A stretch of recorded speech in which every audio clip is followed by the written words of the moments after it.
Honorable Justice Rajesh Tindal, Chief Justice of the Allahabad High Court, Justice Manoj Gupta, Judge of the High Court of Judicature at Allahabad, Professor B.K. Shukla, Rector BHU, Professor Ali Mehdi, Dean of the Faculty of Law, Distinguished Professor Archie Mishra ji, Professor E.K. Pandey, members of the faculty, distinguished invitees, and of course, the students for whom we are all here today.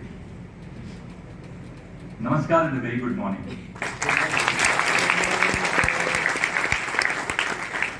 I must begin by thanking Professor Mehdi and the Faculty of Law at Banaras Hindu University for inviting me to speak at this auspicious occasion. I always relish the opportunity to visit Varanasi. Being in this holy city, right on the banks of the river Ganga, always brings a sense of calm and spiritual peace to both the heart and the mind. The temples of Varanasi are a sight to behold for the soul, but the energy and spirit of the city truly revitalizes the soul. Being a lifelong student of law myself, this trip to Varanasi owes itself because of this invitation by the Temple of Learning, the Banaras Hindu University.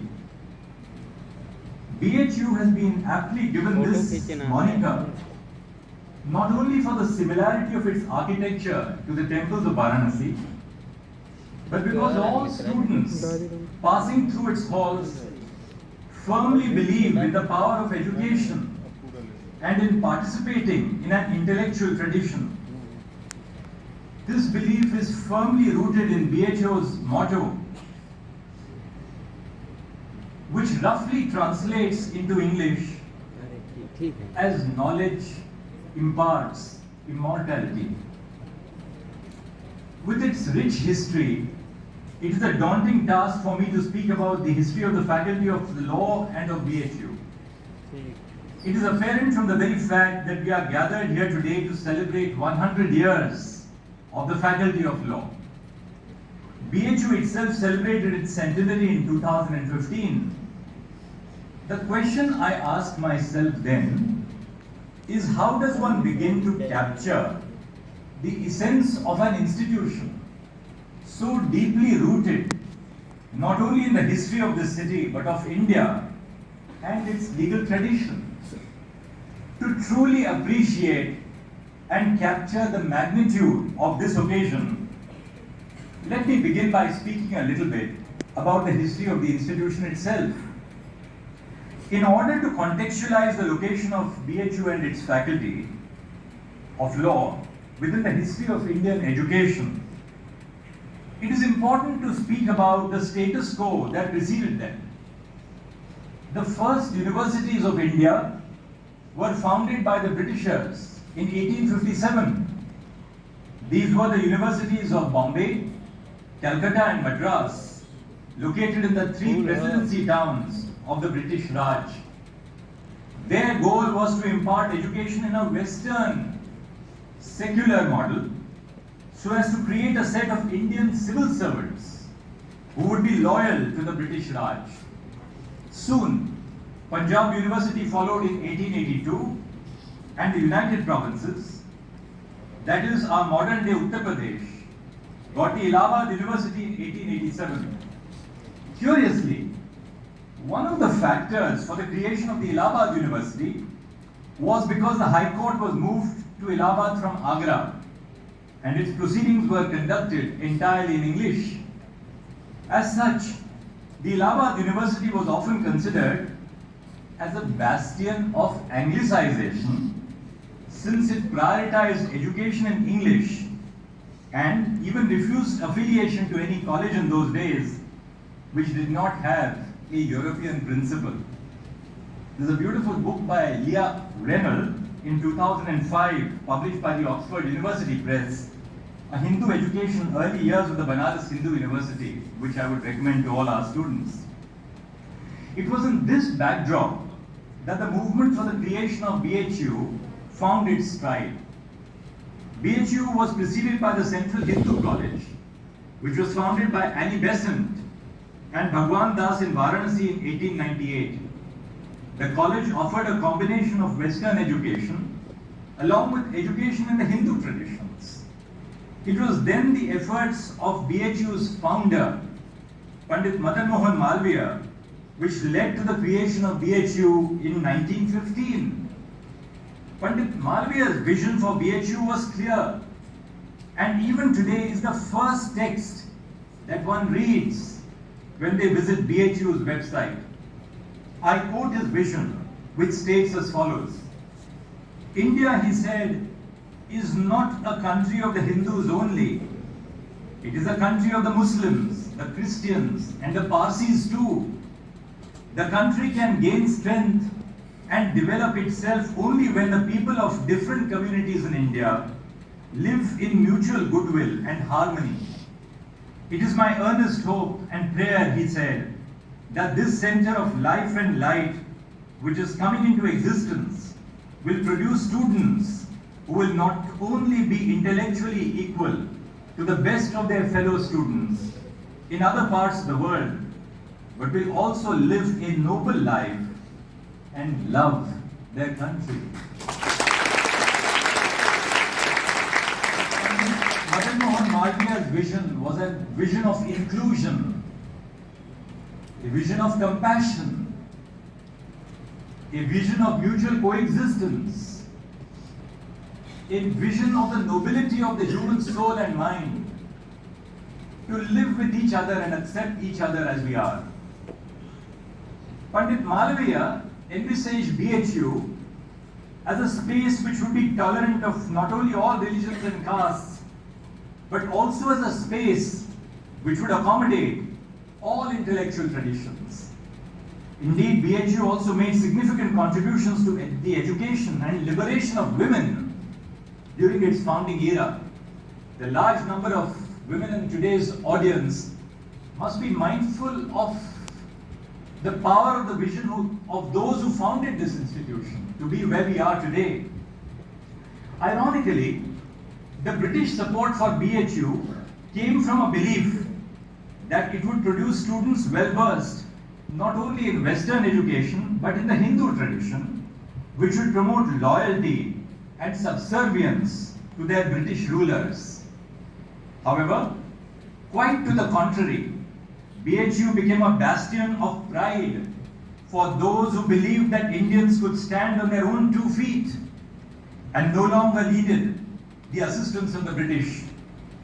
As the first residential university of India, which not only exercised control over its college examinations, but also their teaching, BHU provided its students with a perfect atmosphere to help their intellectual growth and to create leaders of the future.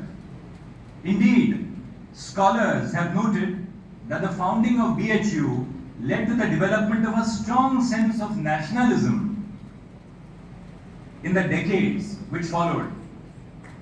Over the years, BHU has produced many notable alumni. In the field of law, one has to first speak about the legal acumen of Pandit Malviya himself. In one of the most memorable moments of his career, legal career, Pandit Malviya argued for 4 days and ensured that 151 individuals were freed who had been accused for participating in the burning down of a police station in the Chori Chora during the non-cooperation movement. Such was the temperament of the man himself, who could not sit idly when he saw injustice being committed. The current Chancellor of BHU was also a student of BHU and retired as a judge of the Allahabad High Court.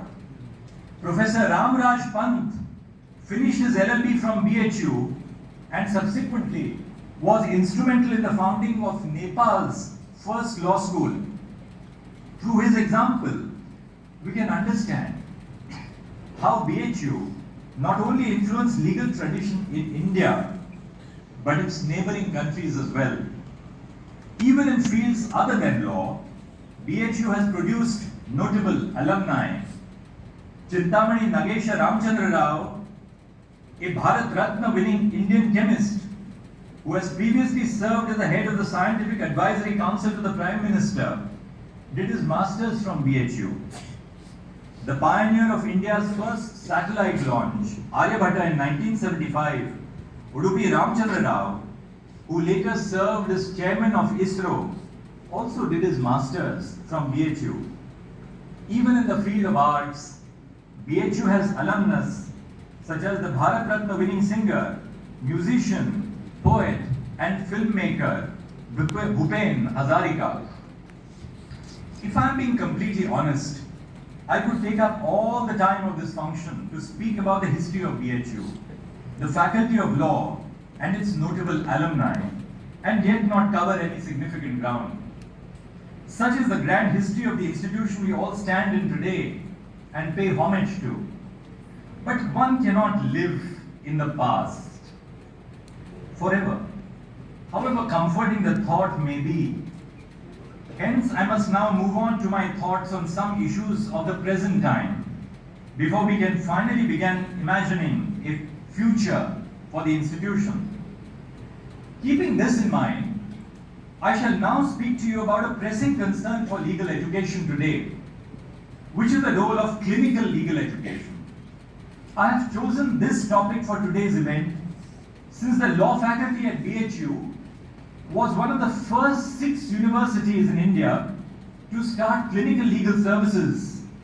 Hence, there is no better occasion to discuss its future than at the centennial celebrations of the law faculty. Undoubtedly, India has a rich tradition of providing legal aid to the underprivileged and marginalized members of society. Article 39A of the Constitution states that the state shall secure that the operation of the legal system promotes justice on a basis of equal opportunity and shall in particular provide free legal aid by suitable legislation or schemes or in any other way to ensure that opportunities for securing justice are not denied to any citizen by reason of economic or other disabilities. In furtherance of this aim, the Legal Services Authority Act was enacted by Parliament in 1987 and subsequently the National Legal Services Authority was created. Every state has its own Legal Services Authority. Legal aid clinics and committees are attached to the Supreme Court, to the High Courts and even many district courts. Indeed, many law schools in India today also have their own legal aid clinics, including BHU. However, this feat was not achieved in one day. It was in 1973 when the Expert Committee on Legal Aid first recommended that law schools, through their professors and students, should be directly involved in legal aid programs. Their report noted that properly channelized and coordinated, the idealism and zeal of enthusiastic youth in our law schools can meet these new demands upon the legal profession and help transform our society to desirable goals. Subsequently, in 1977, the Judicature Committee on Legal Aid rejected the notion that legal aid should only mean providing piecemeal aid for individual litigants, but held that it should be broad enough to encompass any action taken to help the most destitute and marginalized individuals to realize their legal and constitutional rights. To achieve this, the committee strongly believed in relying on law schools and stated that law teachers, legal researchers, and law students, once harnessed to the process of legal aid, will produce spectacular and substantial results. The report of the Committee for Implementing Legal Aid Schemes in 1981 similarly recommended the setting up of legal aid clinics in all law schools. In 2009, the Bar Council of India passed a resolution declaring that all law schools should establish their own legal aid cells or clinics. However, in spite of this tradition, scholars have still noted that the response of Indian law schools to legal aid has not been as enthusiastic as one would have hoped. In fact, in 2011, a study was conducted by the Government of India along with the United Nations Development Programme to assess the impact of the Bar Council of India's resolution in 1997, which made legal aid clinics a compulsory paper in all law schools. The study found that while 82% of our law schools had designated faculty to conduct legal aid activity, only a minuscule number actually provided them any academic credit. While legal aid clinics existed, law schools rarely made the effort to inform the community about them, and these clinics rarely offered sustained community engagement. To put it simply, the situation was dismal and the experiment seemed to have failed, which begs the question, why were law schools unable to provide sustained legal aid to their communities? I believe that the answer lies in the separation of the law school's legal aid clinics from actual clinical legal education. Clinical legal education evolved as a concept in the United States during the 20th century. Within the ambit of clinical legal education, students participate in running legal aid clinics, not merely as volunteers, but as part of their coursework, where they are actively supervised by their professors and trained lawyers. At its core, clinical legal education has two tenets. The first principle is that formal legal education is not enough to train law students to be good lawyers, and they require practical education as well. Such an education can be provided by their participation in legal aid clinics, which will help them to apply their doctrinal understanding to practice while developing key practical skills and gaining a real-life experience in legal ethics. The second principle is that running such clinics would also ensure that legal aid becomes available free of cost to the underprivileged and marginalized individuals in society. But free legal aid to the poor and the marginalized cannot be and should not be equated with poor legal aid, which is where the movement is threatening to degenerate in India. While the current state of legal aid clinics does not sound far from clinical legal education, the reality is very different. The primary difference is that clinical legal education put legal aid at the center of a law student's education, rather than as one of the fringe activities, one of the peripheral activities being conducted on the law school campus. Including legal aid as part of law school curricula allows law professors to dedicate time to these services as part of their teaching requirements. Classroom teaching can then also be effectively combined with the practical skills students gain while working at their clinics.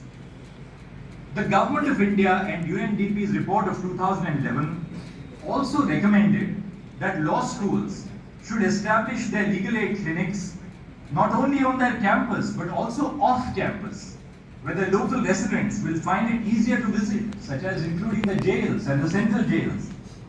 These clinics should have fixed hours and working days, which should be widely publicized in the community.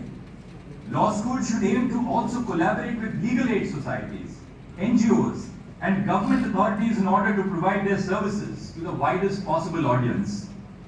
The report also offers a note of caution.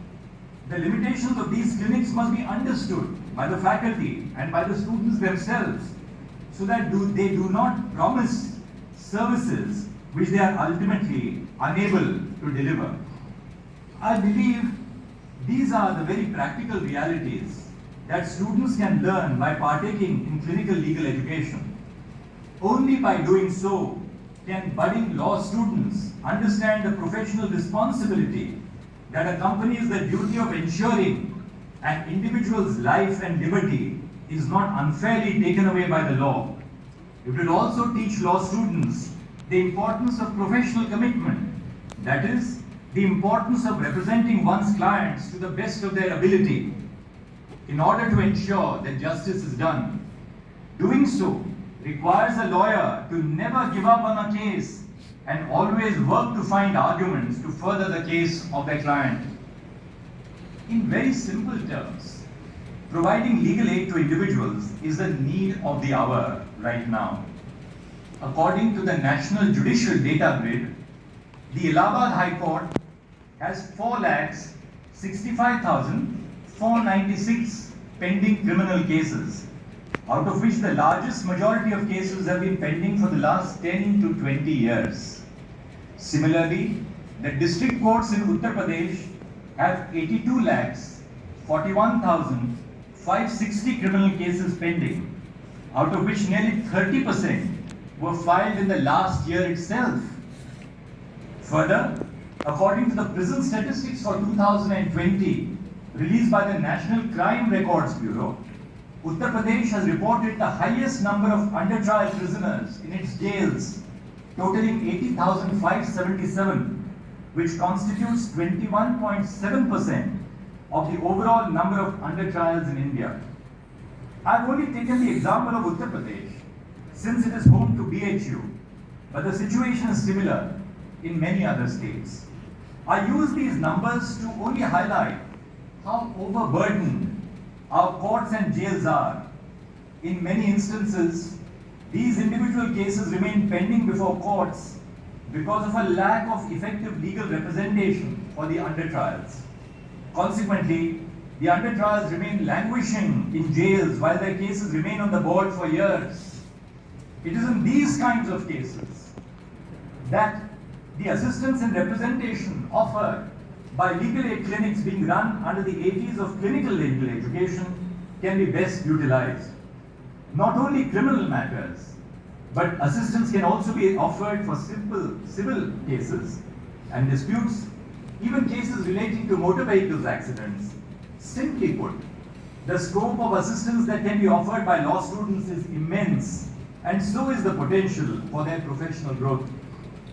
However, professional growth of law students in only one tenet of clinical legal education, what it achieves is far more important, which is good legal representation to those who cannot otherwise afford it. By doing so, clinical legal education reimagines the role of law schools within communities.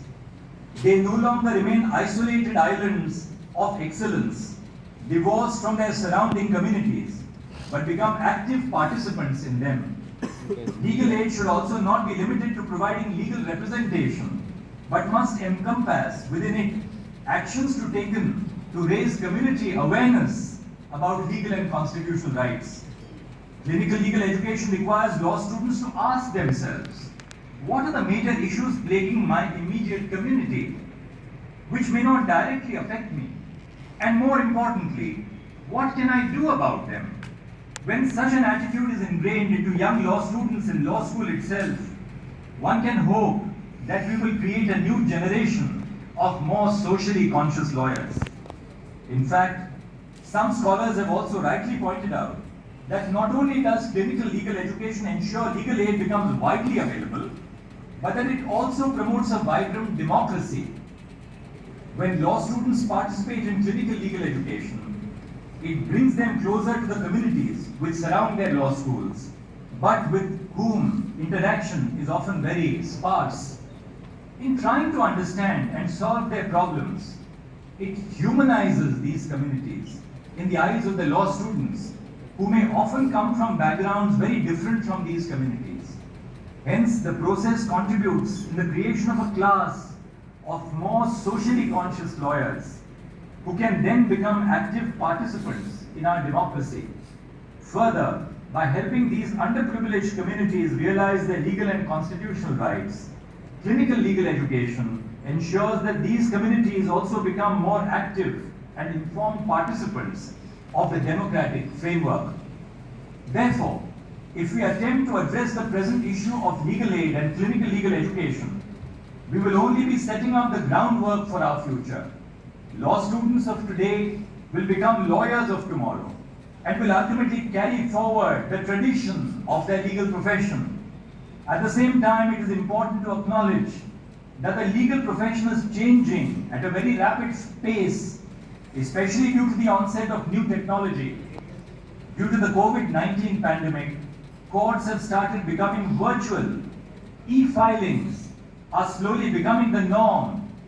Hence, the new generation of lawyers will not only have to be prepared themselves, but they will also have to take on the role of educating others, especially those who are less privileged than themselves. There is a digital divide in India, so there is no point in speaking about technology unless we bridge that gap in access to technology. In fact, as part of the Supreme Court's E-Committee initiative to develop ICT capabilities, young law students are being trained so that they can soon become trainers themselves. Before I conclude, let me just tell you about one thought which is bothering my mind for quite some time.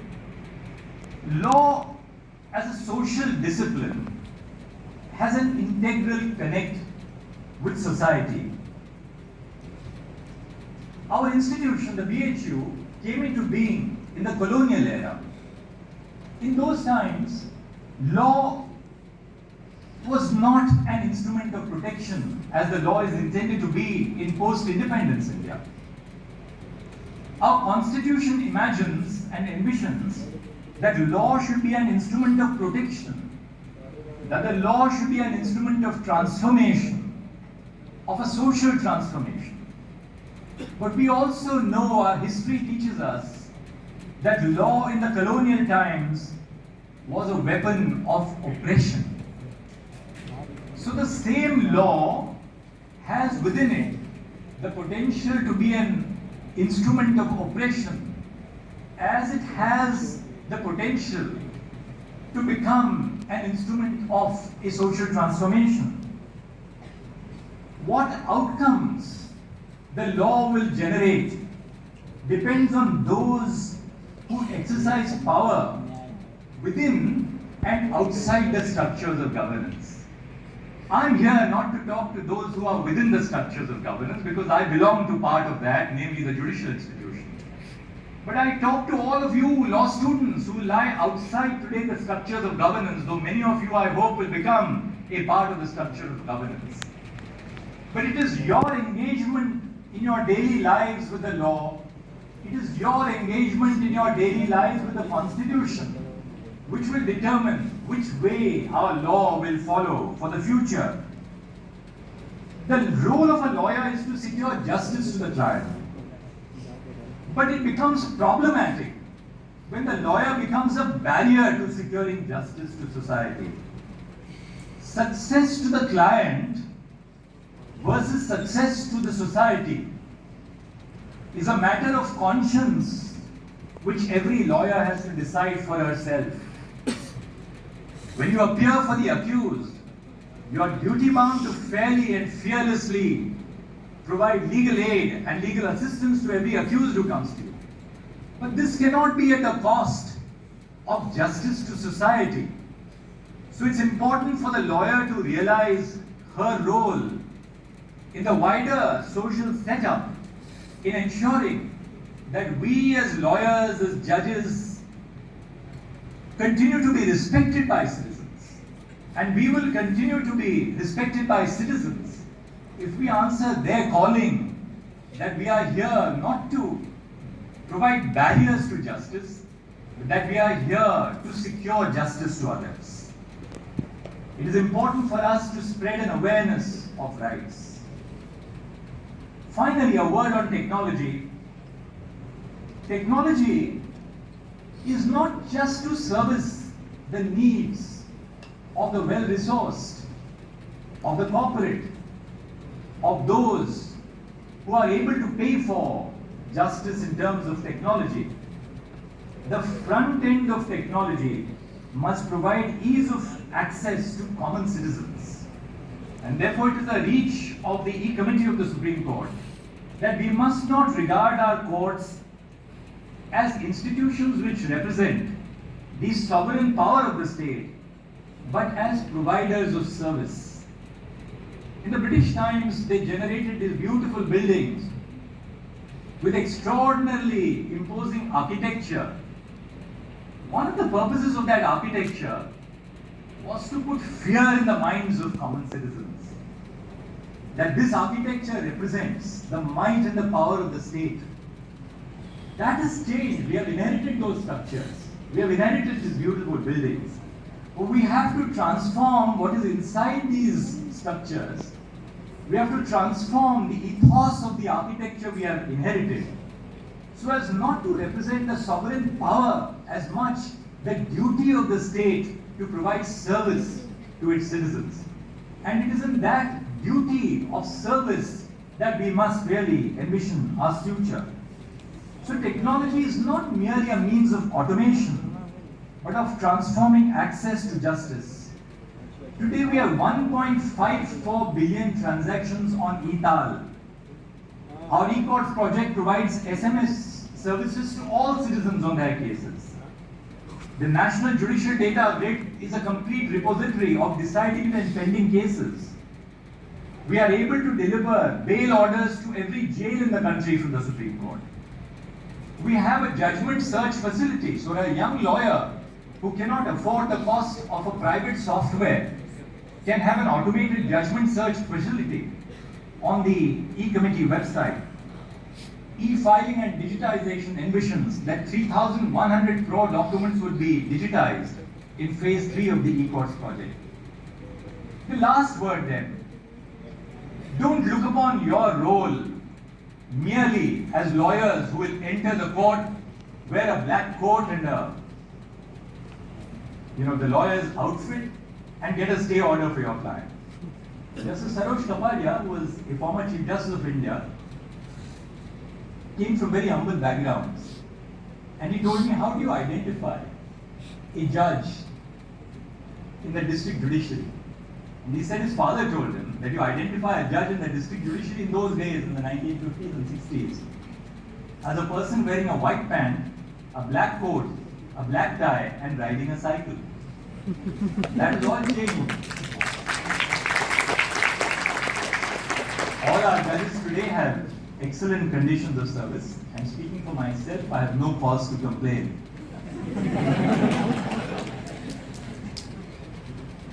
But I want to tell you, as young lawyers, follow your dreams.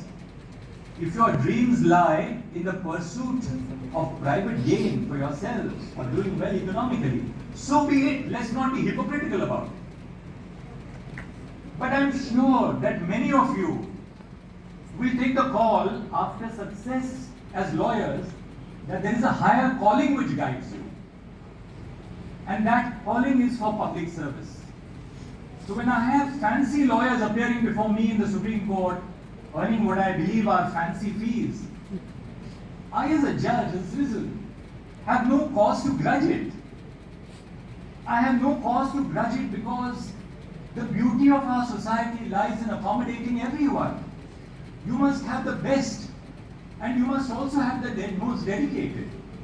So some of you will certainly join public service, you will become legislators, you will become councillors, you will become IAS officers, you will join the civil services. Some of you may not even practice law and become painters, poets, writers, inspire others in whatever you do, and leave the world a better place. Every day of my life, I ask myself this question: if this today were to be the last day of my life, have I left the world a better place?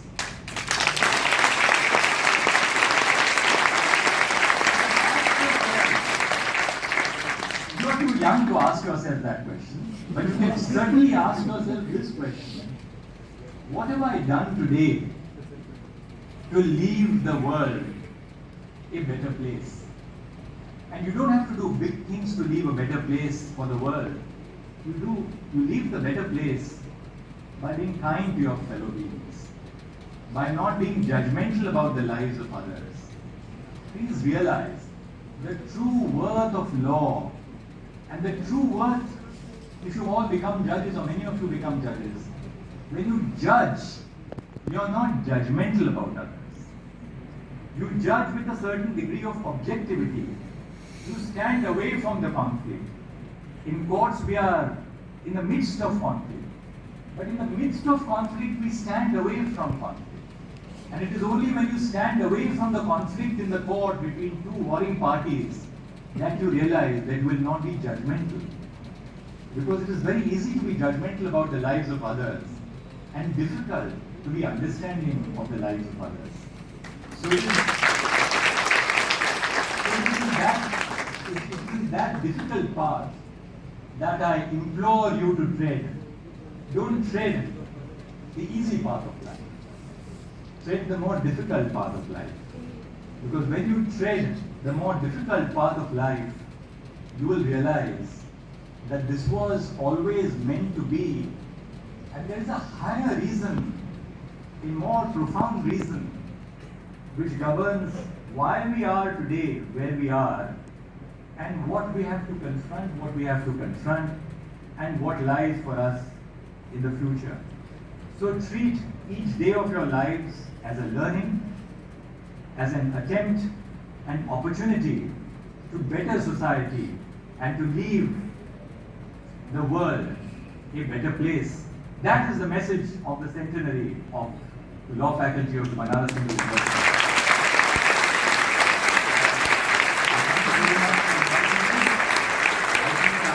I think I've transcended my time, but I haven't forgotten a little bit of the lawyer in me as well. Thank you.